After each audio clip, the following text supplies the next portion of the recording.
메리 크리스마스. 메리 크리스마스. 아주 몇 주 동안 천천히 찬양, 합창 섬기기 위해서 연습하신 목자님들께 참으로 감사를 드립니다. 그리고 하나님께서 크게 축복하시라고 믿습니다. 오늘만 한 번만 듣기 아쉬워서 내일도 한 번 더 듣도록 하겠습니다. 이 시간에 우리 한악이라는 주제로 함께 은혜를 나누길 원합니다. 우리 이사야 9장 6절을 같이 한번 읽겠습니다. 시작. 이는 하나가 우리에게 낳고 하나를 우리에게 주신 바 되었는데 그의 어깨는 천사를 배웠고 그 이름은 기묘자라 모서라 전능하신 하나님이라 영존하신 아버지라 평강의 왕이라 할 것입니다. 은혜로우신 아버지 하나님, 하나님 예수님을 이 땅에 보내주신 은혜를 생각할 때 감사합니다. 우리가 하나기로 오신 예수님의 탄생을 감사하고 축하하고 즐거워할 수 있도록 인도하여 주옵소서. 성령 하나님께서 함께 할 줄 믿고 예수님의 이름으로 기도합니다. 아멘. 제가 그 유명한 챗 GPT한테 물었습니다. 크리스마스의 의미는 무엇인가? 그랬더니 이렇게 대답했어요. 전통적으로 크리스마스는 희망과 구원 그리고 사랑과 평화의 메시지를 상징하는 예수 그리스도의 탄생을 축하하는 기독교 명절이다. 특히 크리스천에게 예수님의 탄생은 하나님이 사람이 되심을 나타내는데 그것은 신앙의 핵심이다. 그걸 보고 챗 GPT는 똑똑하고 대단히 성경적이다 하는 사실을 알았습니다. 성탄절은 예수님이 탄생하신 날이죠. 그것을 다르게 말하면 하나님이 사람이 되시는 날입니다. 예수님의 탄생은 하나님이 사람이 되시다. 그렇다면 이 사실이 인류 역사에 주는 의미는 무엇이겠습니까? 첫째, 예수님은 멸시당한 사람을 영화롭게 합니다. 1절을 보십시오. 전에 고통받은 자들에게는 흑암이 없으리로다. 옛적에는 여호와께서 수브론 땅과 납달리 땅이 멸시를 당하게 하셨더니 후에는 해변길과 요단 저쪽 이방의 갈릴리를 영화롭게 하십니다. 옛적에 여호와께서 북이스라엘의 스불론 땅과 납달리 땅을 멸시당하도록 하셨습니다. 그것은 주전 722년에 강대국 아수르를 쓰셔서 이스라엘을 침략하도록 한 겁니다. 그리고 그곳 사람을 자기 나라로 끌고 갔고 대신 자기 나라 사람을 그곳에서 살도록 했습니다. 스불론과 납달리는 나라로서의 정체성, 민족으로서의 정체성을 잃어버리고 멸시받았습니다. 그들은 흑암에 갇혔던 것이죠. 그런데 그 일을 여호와께서 하셨습니다. 왜냐하면 그들이 하나님의 말씀보다도 세상 풍조대로 살았기 때문입니다. 그들은 하나님과 세상 풍조의 양다리를 걸친 일종의 실천적 무신론이었던 것이죠. 하나님은 그들에게 벌을 내려서 멸시당하도록 하셨습니다. 그러나 후에는 무슨 일이 일어납니까? 후에는 여호와께서 해변길과 요단 저쪽 이방의 갈릴리를 영화롭게 하십니다. 이방의 갈릴리는 멸시를 받았던 스불론 땅과 납달리 땅을 부르는 표현입니다. 왜 이방의 갈릴리라고 하냐면 그것은 이방 사람들이 많이 살았기 때문이고 그곳 사람들은 이방 사람처럼 살았기 때문입니다. 그런데 하나님께서 그 갈릴리를 영화롭게 하십니다. 어떻게 여호와께서 그들을 영화롭게 하십니까? 2절은 말씀하죠. 흑암에 행하던 백성이 큰 빛을 보고 사망의 그늘 땅에 거주하던 자에게 빛이 비칩니다. 그래서 큰 빛은 위대한 왕이 백성에게 베푸는 통치 혜택을 표현하는 말입니다. 역사적으로 아수르 왕과 맞서서 싸워서 이길 수 있는 왕이 온다는 뜻입니다. 그런데 당시 역사 속에서는 그런 왕이 오지 않았죠. 그런데도 성경은 이미 오셨다 이렇게 표현합니다. 하나님의 시간으로는 과거와 현재 그리고 미래가 한 시점에 있기 때문입니다. 그러면 큰 빛은 누구입니까? 이방의 갈릴리를 어둠과 죽음의 그늘에서 구원하는 일은 물론이고 온 세상을 어둠에서 빛으로 인도할 메시아입니다. 그분은 곧 예수입니다. 메시아 예수님 오시면 어둠에서 헤매던 사람이 빛을 보고 멸시받던 사람이 영화롭게 됩니다. 실제로 예수님 유대 베들레헴에서 태어나셨지만 스불론과 납달리 지경이 있는 가버나움에서 사셨습니다. 왜냐하면 예수님은 바로 이 이사야 선지자가 오늘 한 그 말씀을 이루려고 하셨기 때문입니다. 예수님은 갈릴리 호수에서 물고기 잡던 사람을 낳는 어부로 만들었습니다. 죽음의 그늘에서 살았던 갈릴리는 그때부터 큰 빛을 보았습니다. 무시받던 갈릴리는 예수님으로 인해서 영화롭게 되었습니다. 그 점에서 갈릴리는 인간의 존재론적 모습을 상징합니다. 인간은 존재론적으로 죽음의 그늘에서 살 수밖에 없습니다. 왜냐하면 인간은 존재론적으로 죄인이고 죄의 삭은 사망이기 때문입니다. 하지만 그런 인간이 예수님을 만나면 삶이 달라집니다. 죽음의 그늘에서 큰 빛을 보고 멸시받았던 데서 영화롭게 되기 때문입니다. 역사를 구분할 때 주전과 주후로 하죠. 영어로는 BC, AD. BC는 영어 그대로입니다. Before Christ, 예수님 오시기 전. 이제 AD는 라틴어를 썼어요. 아노 도미니. 즉, The year of our Lord, 주님의 해. 그렇게 표현하잖아요. 그것은 예수님의 탄생 전과 탄생 후를 뜻합니다. 예수님의 한 아기로 오심이 인류 역사의 전환점이었기 때문입니다. 인류 역사의 전환점인 예수님은 우리 삶의 전환점이기도 합니다. 오늘 우리가 성경 교사로 살고 우리의 후손에게 아름다운 신앙을 유산으로 물려줄 수 있는 그것은 바로 예수님 때문입니다. 한 나라, 한 사람의 영화로움은 개인의 노력만으로는 이룰 수 없습니다. 그 및 예수님을 만나면 멸시당함에서 벗어나 영화로운 삶을 살 수 있습니다. 둘째, 예수는 사람이 추수 때 누리는 기쁨을 누리도록 합니다. 3절을 보십시오.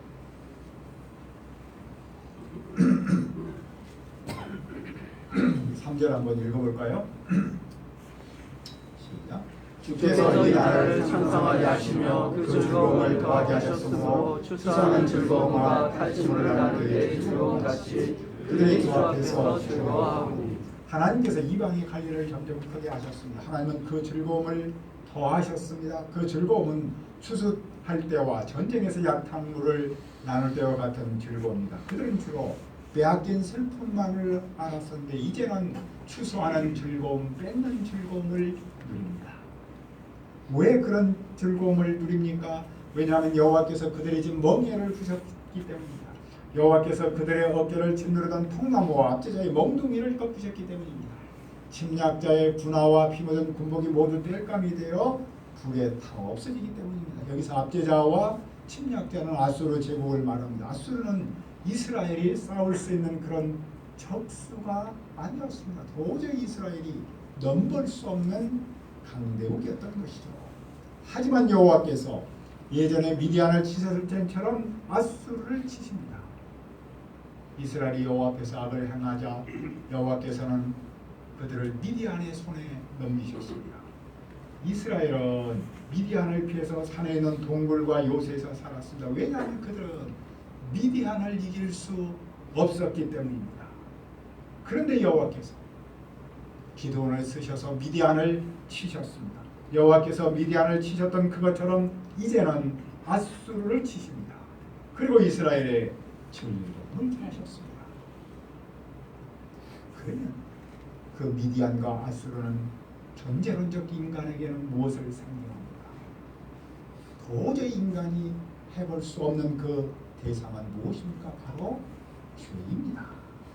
인간은 죄를 스스로 이기지 못합니다. 죄를 이기지 못하니 즐거움을 누리지 못합니다. 그런데 하나님께서 하나님 예수님을 보내서 죄를 치셨습니다. 예수님이 십자가에서 우리 죄를 대신해서 죽으시고 죽은 자 가운데서 사흘 만에 살아나셨습니다. 그러므로 누구든지 그분을 믿으면 죄를 용서받고 생명을 얻습니다.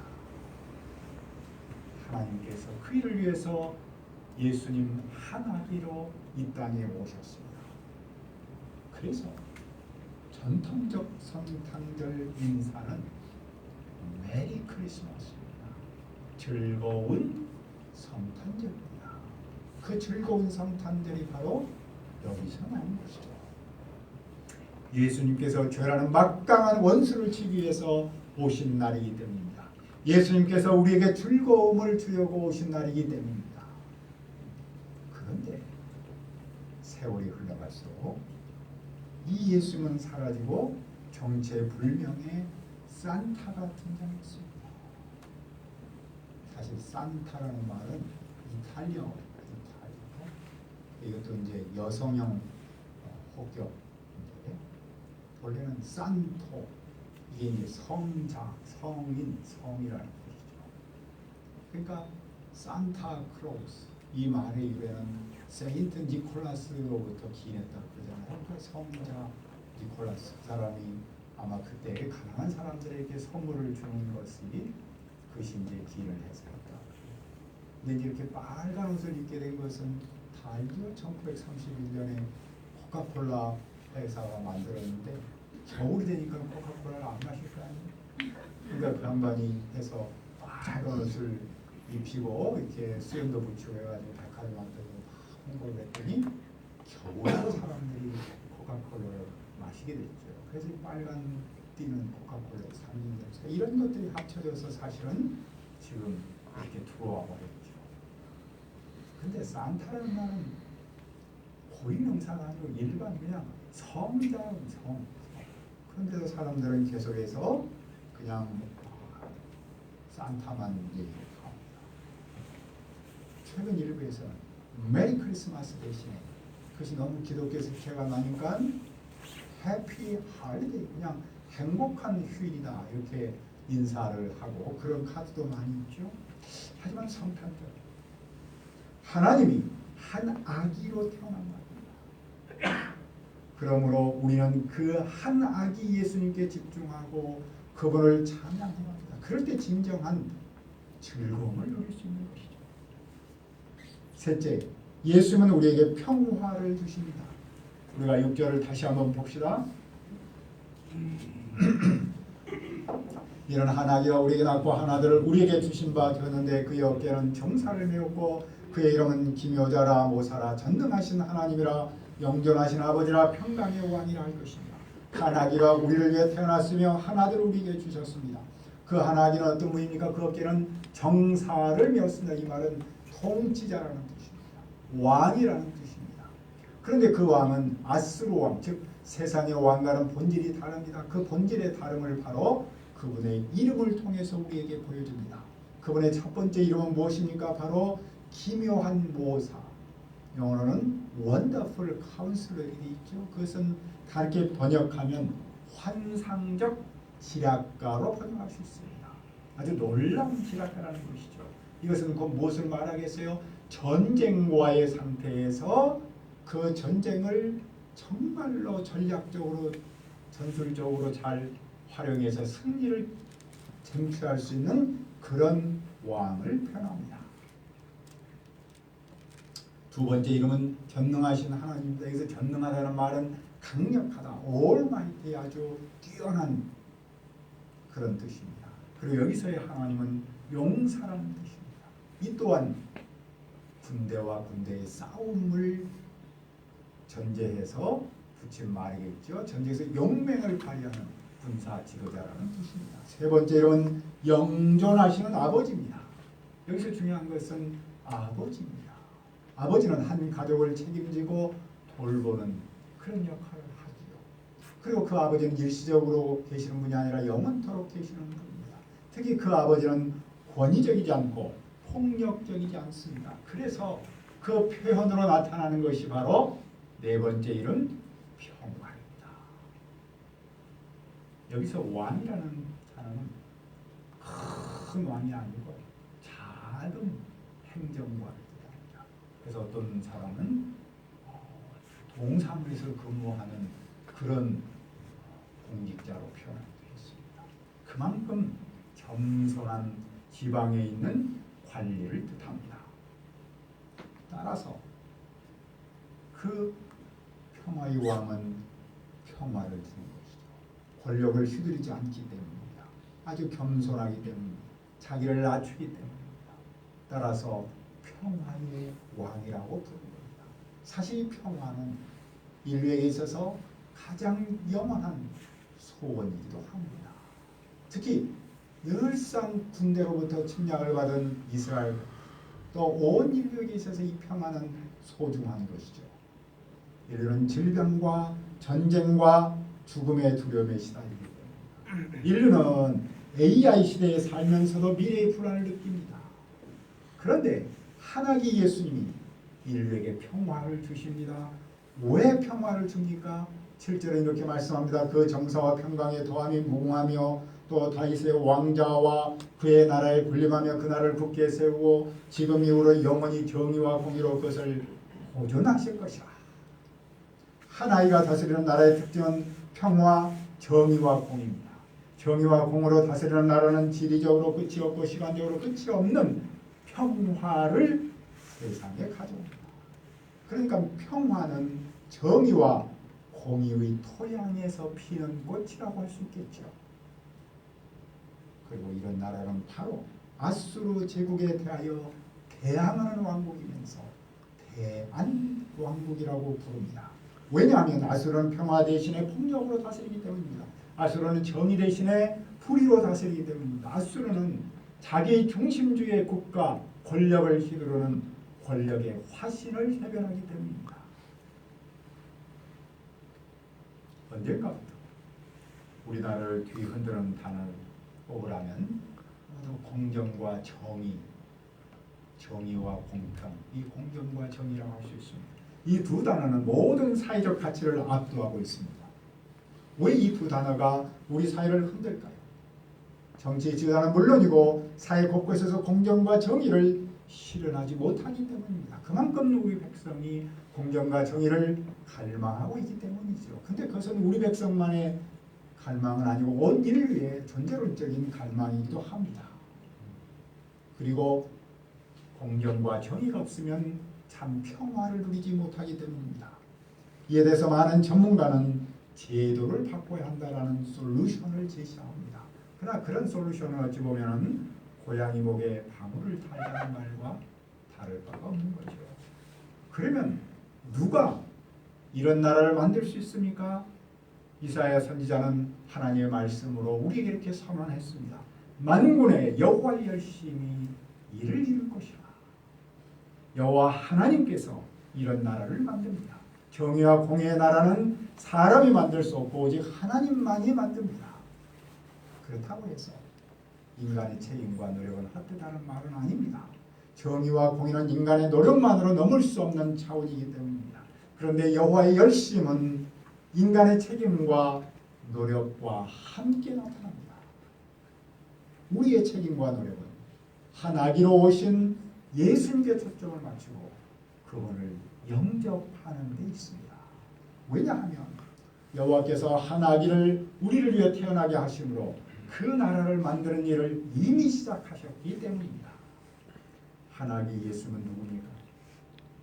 예수는 멸시당한 사람을 영화롭게 합니다.